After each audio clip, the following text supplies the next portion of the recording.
गलत है ना। राम को लाने की इनकी औकात है क्या? भगवान राम को लाने की इनकी औकात है क्या? बताइए आप मुझे। भगवान राम के कारण इनका जन्म हुआ है, जो यहाँ पृथ्वी लोक पर जो मनुष्य बने। भगवान राम ने भी जो है भगवान शिव की स्थापना करे थे, तो तब जो है माता सीता के साथ जो है दोनों ने स्थापना करे थे। इन्होंने तो अकेले ही स्थापना कर दी भगवान राम की, जबकि इनकी पत्नी है।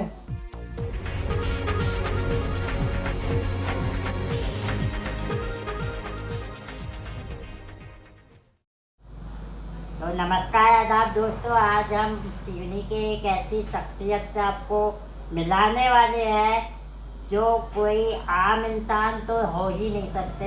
एक खास इंसान है और सनातन धर्म को रिप्रेजेंट करते हैं।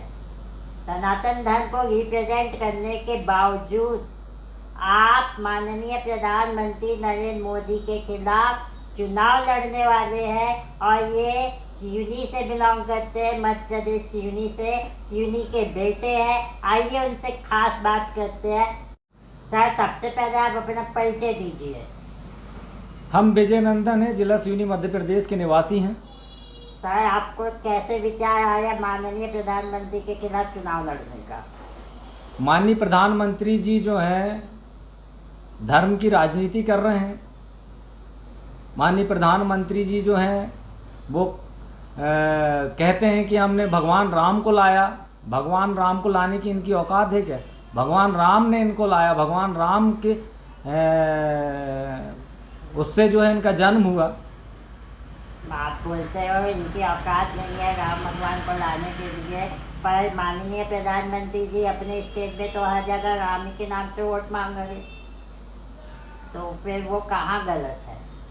उन्होंने तो राम जन्मभूमि के लिए कई आंदोलन भी किए थे जब वो मुख्यमंत्री नहीं थे तब, तो कहीं ना कहीं तो उनका योगदान माना जाएगा। उन्होंने कहाँ आंदोलन किया? आंदोलन तो बड़े बड़े साधु संतों ने किया, जिन्होंने गोली खाकर मर गए वो, उन्होंने आंदोलन किया। कहाँ मोदी जी ने आंदोलन किया? तो आपको नहीं लगता उन साधुओं के साथ प्रधानमंत्री ने कुछ गलत किया हो, यानी उनके साथ नाइंसाफ़ी हुई है, ऐसा आपको नहीं लगता? अभी भगवान राम की जो है प्राण प्रतिष्ठा हुई, उस समय उन्होंने जो है सम्मान पूर्वक उन संतों को बुलाया नहीं, उनका अपमान कर दिया। और अभी जो है धर्म की राजनीति कर रहे हैं, धर्म के राम के नाम पर वोट मांग रहे हैं। अभी ये भी देखा जाएगा कि जब भी ये पूजा पाठ करते हैं, राम मंदिर का उद्घाटन करते हैं, तो साधुओं को एक तरफ कर देते हैं और अपने कुछ नेताओं को आगे कर देते हैं। ऐसे समय में आपके मन पे क्या विचार आता है, या दूसरे साधु संतों के मन में क्या विचार आता है ना, सभी लोगों को उन्होंने जो है दरकिनार कर कर जो है खुद ही ने जो है उसकी स्थापना कर दी। जबकि सनातन धर्म में जो है एक गृहस्थ आदमी को जो है अगर भगवान राम ने भी जो है भगवान शिव की स्थापना करे थे, तो तब जो है माता सीता के साथ जो है दोनों ने स्थापना करे थे। इन्होंने तो अकेले ही स्थापना कर दी भगवान राम की, जबकि इनकी पत्नी है। आप बोलते हैं इनकी पत्नी है, पर उन्होंने तो पत्नी को छोड़ दिया ना, कई साल हो गए उनको छोड़े, केवल 2 महीना 3 महीना साथ में रहे, तो भी क्या वो उनकी पत्नी कहलाएंगी? क्यों नहीं कहलाएंगी? एक बार जो है हिंदू धर्म में किसी के साथ अगर उसकी शादी हो जाती तो वो जीवन भर का रिश्ता हो जाता है। सर, आप बता रहे आप प्रधानमंत्री के खिलाफ चुनाव लड़ने वाले हैं, तो आप सिवनी के हो, फिर आप बनारस जाके कैसे लड़ेंगे? कैसे आप अपना पहचान वहाँ पे बनाएंगे इतने कम समय में? हमारे समाज के 7 लाख वोट हैं। जनहित किसान पार्टी ने जो है हमें टिकट दिया हुआ है, उनका भी सपोर्ट है। साधु संतों का भी सपोर्ट है। लोकल के अन्य दूसरे समाज जो हैं जो इनका विरोध कर रहे हैं, उनका भी सपोर्ट है। पर जहाँ पे लोग बोलते हैं कि राहुल गांधी सनातन के विरोधी है, ऐसे लोगों के खिलाफ ना लड़ते हुए प्रधानमंत्री को ही क्यों चुनाया आपने? प्रधानमंत्री जी जो हैं वो, मैं बार बार बोल रहा हूँ कि वो धर्म की झूठी राजनीति कर रहे हैं, धर्म के आड़ पर राजनीति कर रहे हैं, जो करना अनुचित है, नहीं करना चाहिए। पूरी दुनिया के अंदर धर्म के नाम पर कोई राजनीति नहीं करता। भारत देश में एक मात्र पार्टी है भाजपा, जो धर्म के नाम पर राजनीति करती है। तो उनका जो ये नारा है जो राम को लाए हैं हम उनको लाएंगे, ये सब गलत है? गलत है ना। राम को लाने की इनकी औकात है क्या? भगवान राम को लाने की इनकी औकात है क्या? बताइए आप मुझे। भगवान राम के कारण इनका जन्म हुआ है, जो यहाँ पृथ्वी लोक पर जो मनुष्य बने। तो फिर अभी आप जब बनारस में चुनाव लड़ेंगे तो उसमें कौन कौन से मुद्दों को आप उठाने वाले हो? पहला मुद्दा तो धर्म की राजनीति का मुद्दा है, दूसरा मुद्दा रोजगार का मुद्दा है। इन्होंने पूरे देश के अंदर जो है आज बताइए कि कितने परसेंट रोजगार गिरा और कितने परसेंट बढ़ा। इन्होंने सिर्फ जो है टैक्स वसूली पर ज़्यादा ध्यान दिया। आज एक बताइए कि एक गाड़ी जो 10 लाख रुपए जिसकी कीमत होती थी उसकी 11 लाख कर दिया। उसमें 2 एयर बैग होते थे, इन्होंने 6 एयर बैग कर दिया। 4 एयर बैग की कीमत बढ़ गई जिससे 28% जीएसटी लग गया, एक्स्ट्रा 28% जीएसटी मिल गया इनको। जो टैक्स का पैसा मिलता है उसमें इन लोग सारी अपनी अय्यासियाँ करते हैं। इनकी सुख सुविधाएं, चार्टेड प्लेन, एयरक्राफ्ट, इससे जो है ये घूमते हैं।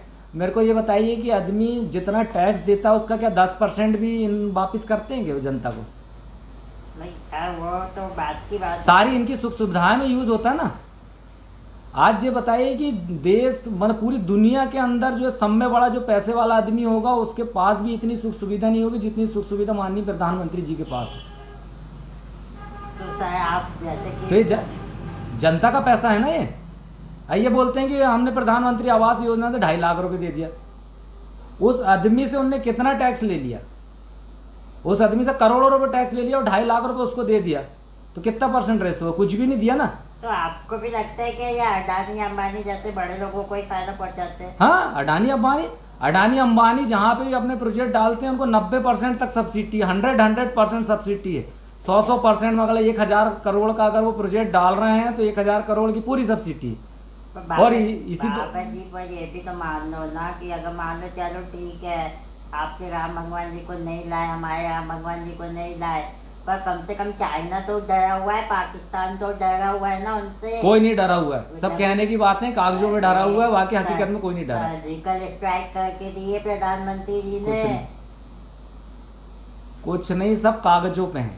अच्छा, अभी बीच में ये बोलते थे कि भारत में लिथियम निकल के आया है, क्या बोलते हैं आपके जम्मू कश्मीर में, आधिकारिक घोषणा हुई क्या?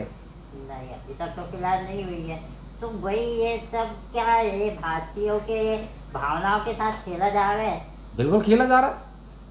रोजगार बिल्कुल नहीं है, और क्या रोजगार बिल्कुल शून्य की मात्रा में, और लोगों का रोजगार खत्म हो गया महंगाई बढ़ने से। और क्या बोलना चाहेंगे सर जाते जाते? देखिए, मैं तो ये बोलना चाहता हूँ कि धर्म की राजनीति को छोड़कर सब में पहले रोजगार को बढ़ाने पर ध्यान दिया जाए, जिससे आदमी सशक्त होगा, खुद सारी चीज़ें अपने दम पे करने योग्य होगा। सर आपको ये जितनी बातें कर रहे हो आप अभी, आपको किसी ने बोलने को कहा है या आप अपनी खुद की इच्छा से बोल रहे? खुद की इच्छा से बोल रहे, कोई कहा को बोलेगा बोलने? कोई आपको दबाव तो नहीं? कोई दबाव नहीं दिया। ठीक है तो सर, आपने चैनल को इतना कीमती समय दिए हो उसलिए बहुत बहुत धन्यवाद। धन्यवाद। हमारे चैनल को सब्सक्राइब करें और बेल आइकन दबाना ना भूलें।